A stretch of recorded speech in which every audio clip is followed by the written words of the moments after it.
मेरी पहली प्रेगनेंसी बहुत कॉम्प्लिकेटेड थी। सास का पहला कदम, अस्पताल के कमरे में और पहला डायलॉग, इतना मेहनत करके ऑपरेशन करा के एक लड़की को पैदा किया। अब शुरू होती है मानसिक प्रताड़ना, शारीरिक प्रताड़ना।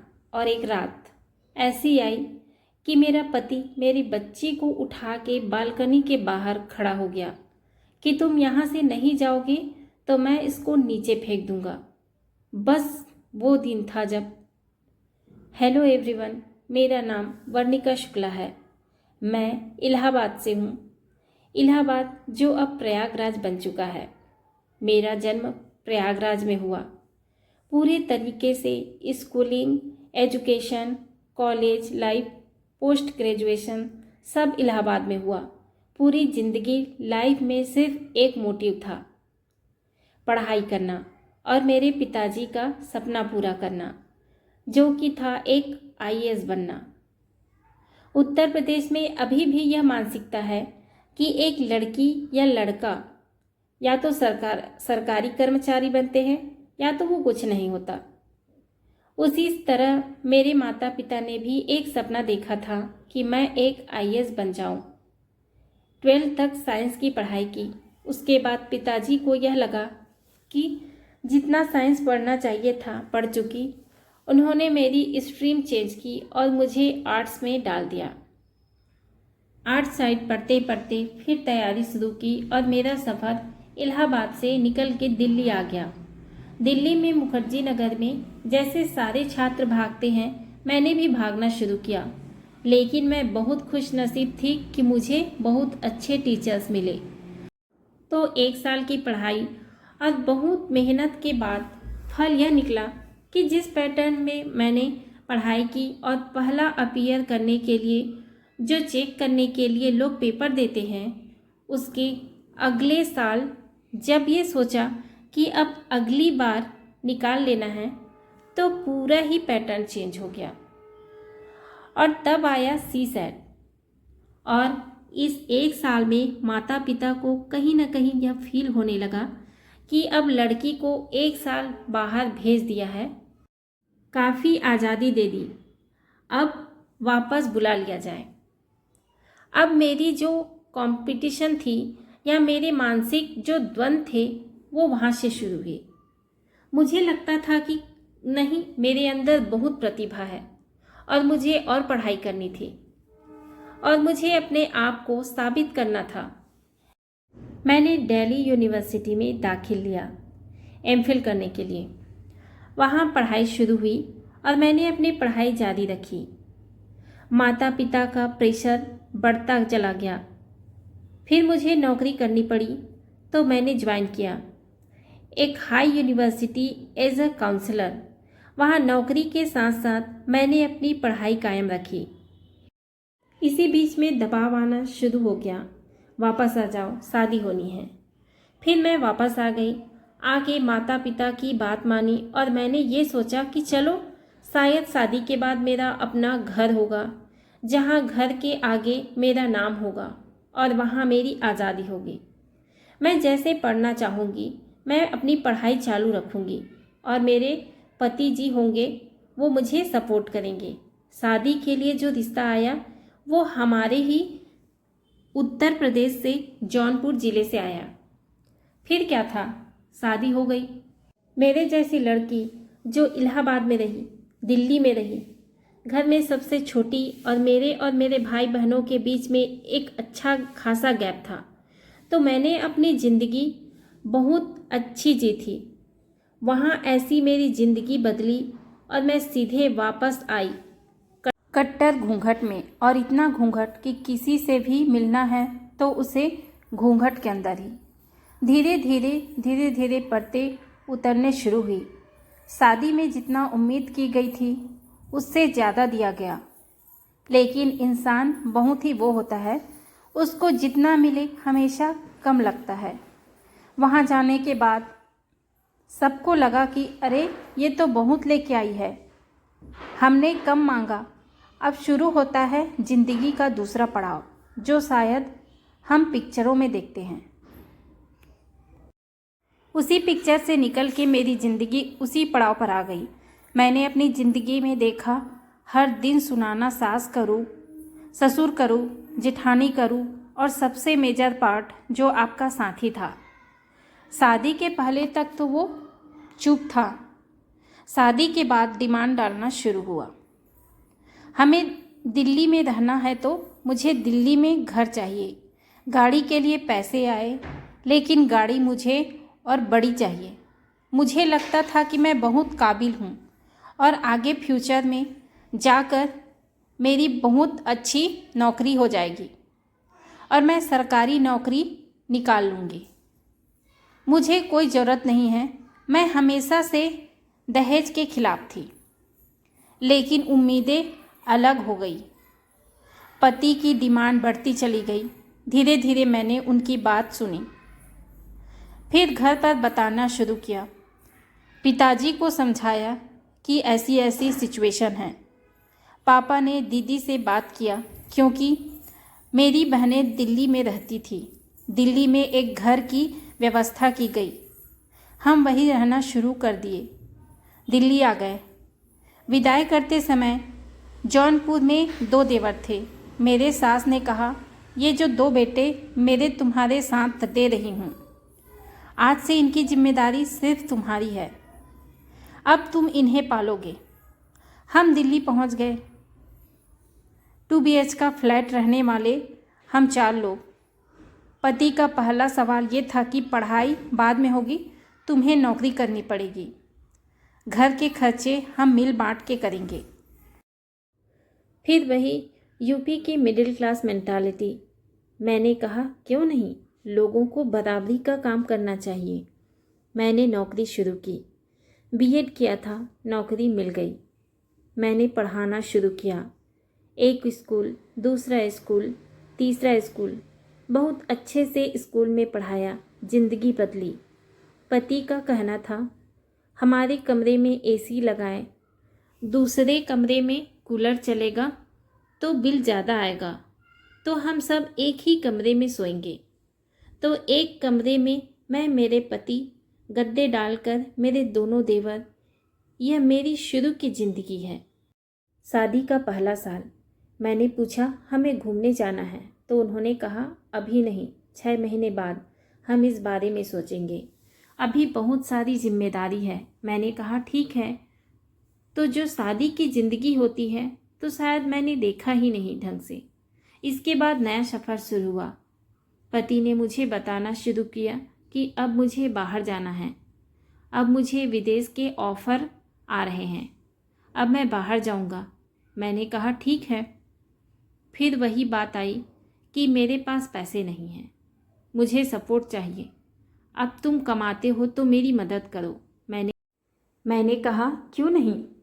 मैंने पैसे अपने जो सेव किए थे निकाले, उनको कन्वर्ट कराया, उनको बाहर भेजा या बाहर चले गए। उस दौरान पे हम लोग ने प्लान किया था कि चलो कुछ टाइम अपनी फैमिली लाइफ को बढ़ाते हैं। अब 2 साल हो गया शादी को, एक बच्चे के बारे में सोचते हैं। पहले तो पति ने बहुत आनाकानी की, अभी नहीं, अभी नहीं, अभी नहीं। जब वे वापस आ गए तो हम लोगों ने इस बारे में सीरियसली बात की और 2014 में मैंने कंसीव किया। मेरी पहली प्रेगनेंसी बहुत कॉम्प्लिकेटेड थी। मैं एकदम इग्नोरेंट, मुझे भी कुछ नहीं पता। मेरे पति ने मुझे बहुत समझाया, तुम परेशान नहीं हो, मेरे माता पिता हैं, सब करेंगे, तुम्हें अपने घर जाने की ज़रूरत नहीं है। जनवरी 2014 के बाद जून 2014 तक इनके पास फिर ऑफ़र आया। इनको निकलना था लंदन। मैंने पूछा कि इस बार मैं भी आपके साथ चलना चाहती हूँ, तो सेम चीज़ की, अभी नहीं, ये लंबा प्रोजेक्ट नहीं है, मुझे कुछ महीनों के लिए जाना है। फिर मुझे बोला, प्लीज़ फाइनेंशियली सपोर्ट कर दो, क्योंकि अभी मुझे निकलना ज़रूरी है, यह हमारे करियर के लिए बहुत अच्छा होगा, हमारी लाइफ बहुत अच्छी हो जाएगी। फिर आज्ञाकारी बीवी की तरह मैंने उनको सपोर्ट कर दिया। उन्होंने बोला, जैसे ही जाऊंगा मेरी माँ और मेरी जेठानी ज्योति है, उनकी भाभी, वो आएगी तुम्हारा ख्याल रखने के लिए। मैंने कहा ठीक है। ये चले गए। जून से लेकर सितंबर आ गया। पहली प्रेगनेंसी, आगे पीछे कोई नहीं, कोई देखने वाला नहीं, मुझे कोई अनुभव नहीं। एक डॉक्टर थी जो मेरी बहन ने बताई थी, उनके यहाँ रिक्शा पकड़ के जाना, अल्ट्रासाउंड अकेले कर आना, सारी चीज़ें अकेले। घर में 2 देवर थे मेरे साथ, उनकी जिम्मेदारी पूरी, साथ साथ नौकरी। 1 महीना बीता, 2 महीना बीता। मैंने पूछा कब आएंगे कोई आपके घर से, कुछ दिक्कत हो गई है? वो लोग पहुंच जाएंगे। मैंने कहा मुझे घर जाने दीजिए। नहीं नहीं, तुम यहीं रुको, वो आने वाले हैं। ये करते करते प्रेगनेंसी के 8वें महीने बीत गए। सितंबर आ गया। पति वापस आ गए लंदन से। उनके आते ही मेरी सास वापस आ गए। जौनपुर से सीधा अगले दिन मेरी सास की एंट्री होती है। 4 दिन 5 दिन, उसके ही आते ही अलग अलग तरीके से नियम कानून बताना शुरू। नॉर्मल डिलीवरी होनी चाहिए, बहुत अच्छी होती है, हमेशा औरत को काम करते रहना चाहिए, इसी से नॉर्मल डिलीवरी होती है। मैंने उनकी सारी बातें सुनी, सब बातें समझी। मुझे पता था कि चलो सास है, लेकिन उनकी उम्र हो गई है, कितना मेरी सेवा कर पाएगी। सर्वेंट रख दिया, सब उसको समझा दिया कि क्या क्या करना है, कैसे कैसे करना है, ताकि किसी पर कोई लोड नहीं आए मेरी डिलीवरी का।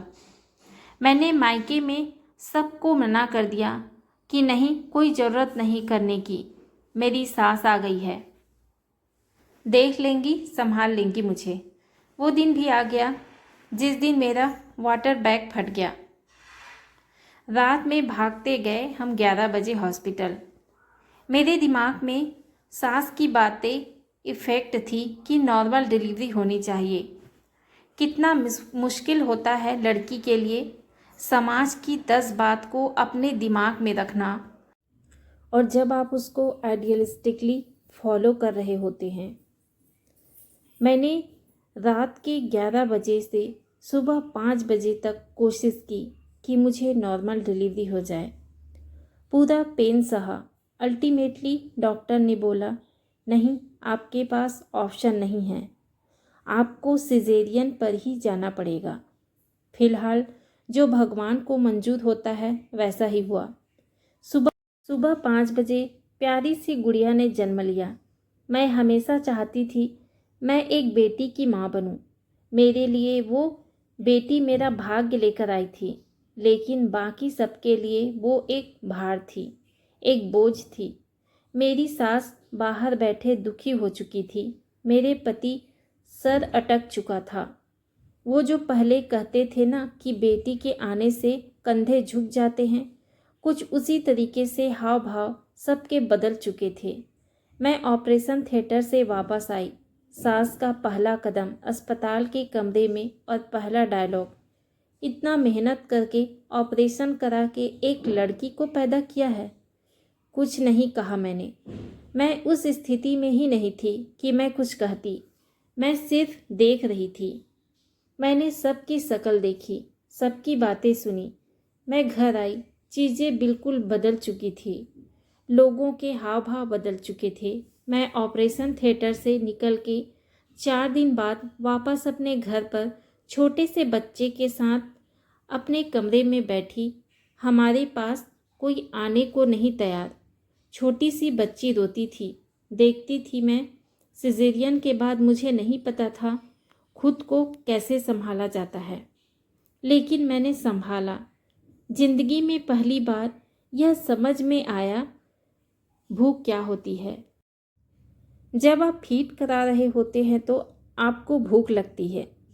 मैं खाना मांगती थी, मुझे कोई कमरे में पानी देने को तैयार नहीं होता था।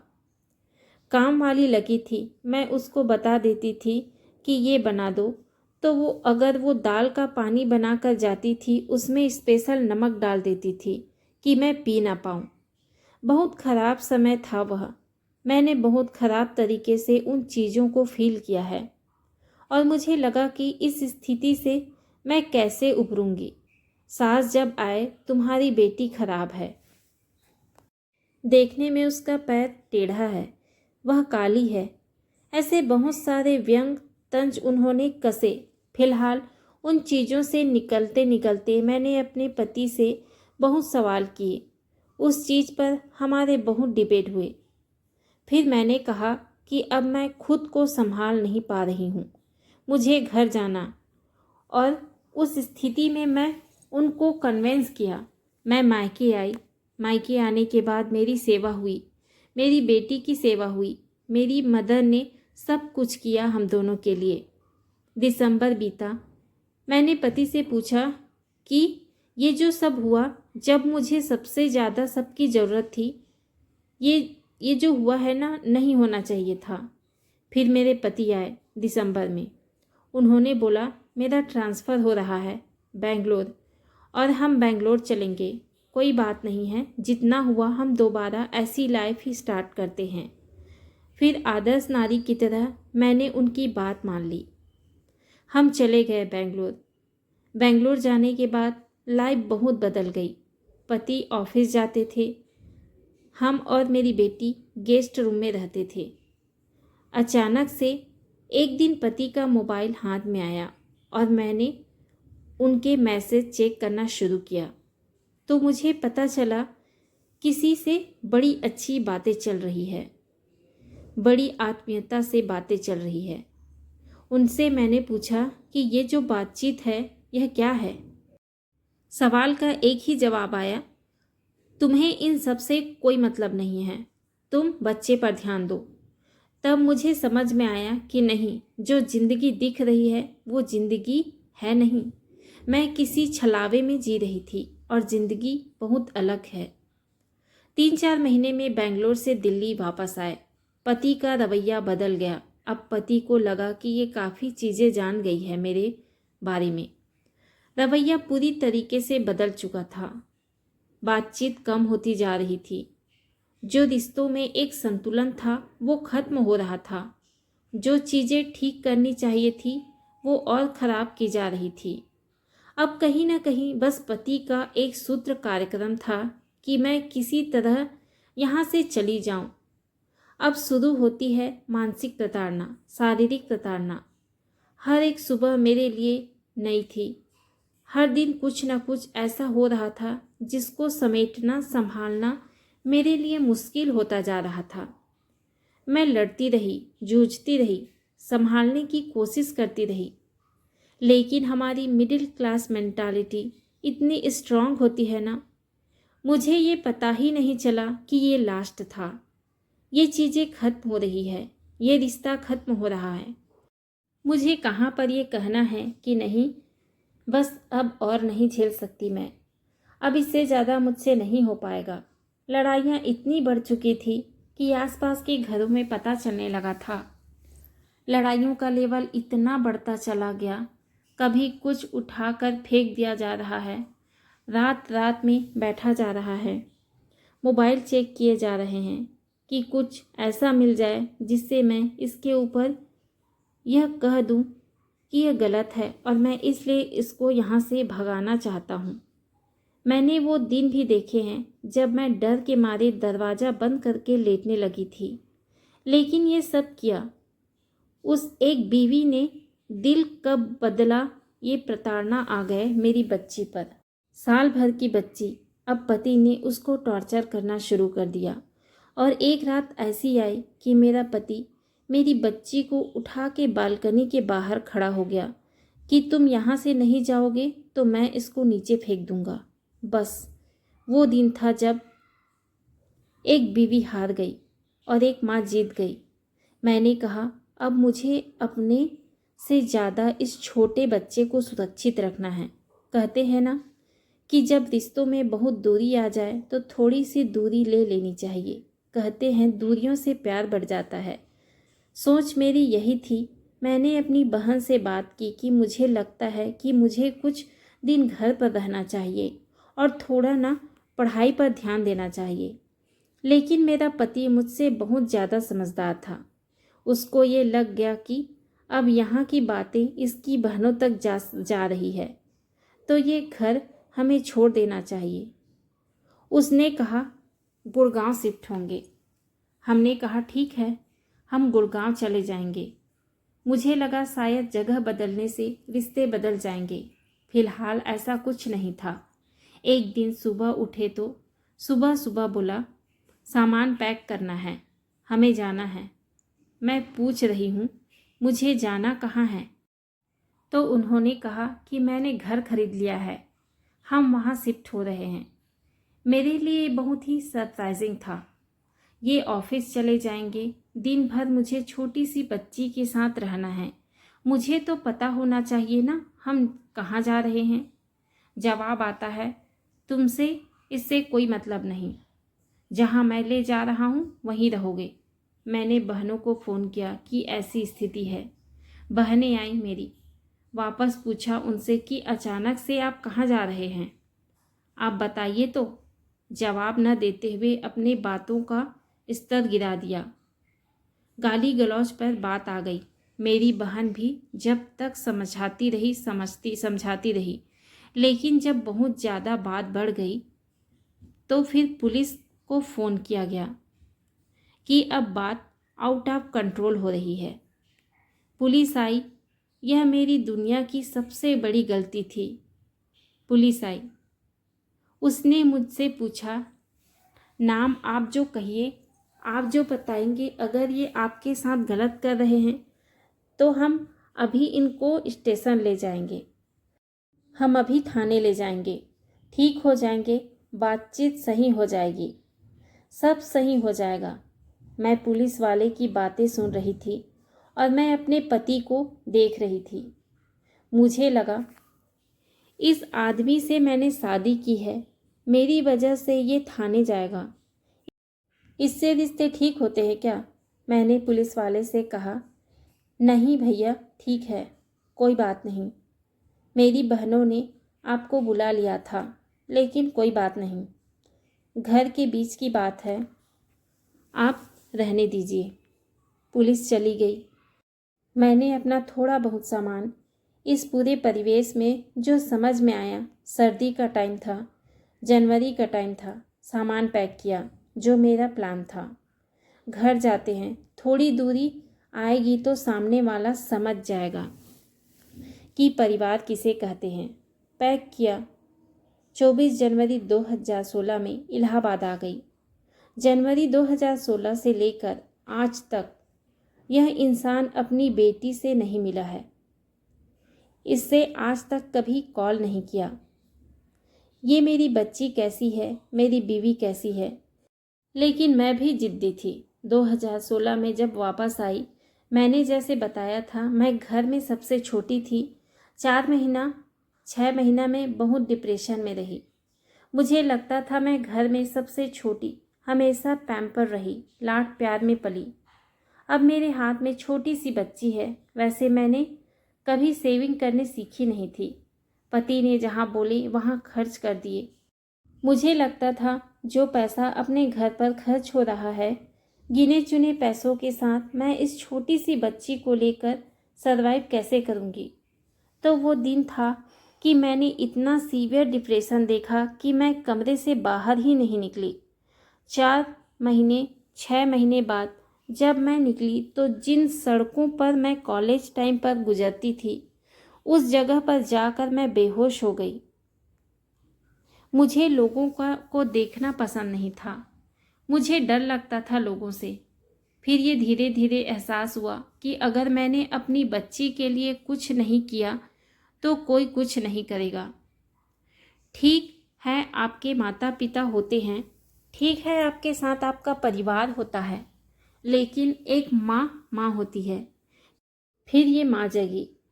फिर इस माँ ने ठाना कोई बात नहीं, मेरी बच्ची मेरी ताकत है।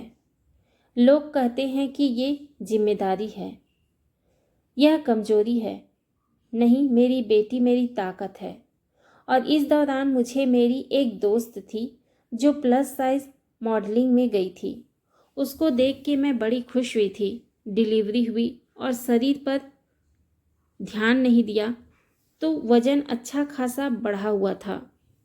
उस दौरान जब पता चला प्लस साइज मॉडलिंग भी कुछ होती है, तो बस दृढ़ विश्वास लेकर पहुंच गई। चंडीगढ़ इलाहाबाद की पहली प्लस साइज मॉडल बनी। कॉन्फिडेंस बढ़ता चला गया। मैंने पार्टिसिपेट किया। मिसेस इंडिया में मैं विद्यार्थी बहुत अच्छी रही हूँ। जैसे जैसे टीचर सिखाते गए और मैं सीखती गई, मेरे साथ जितनी भी लेडीज़ थी बहुत डिज़र्विंग थी और मुझे लगता था कि कुछ न कुछ भगवान ने मेरे लिए अब नियत किया है। उसी विश्वास के साथ स्टेज पर चढ़ी और जीत क्लाम मिसेस इंडिया 2018 वर्णिका शुक्ला। बस वो एक स्टेज था और जिस समय क्राउन पहना तब समझ में आ गया मैं छोटा जानवर नहीं हूँ, मुझे बहुत दूर जाना है, ये मेरी ज़िंदगी है। तब से पलट के मुड़ के नहीं देखा।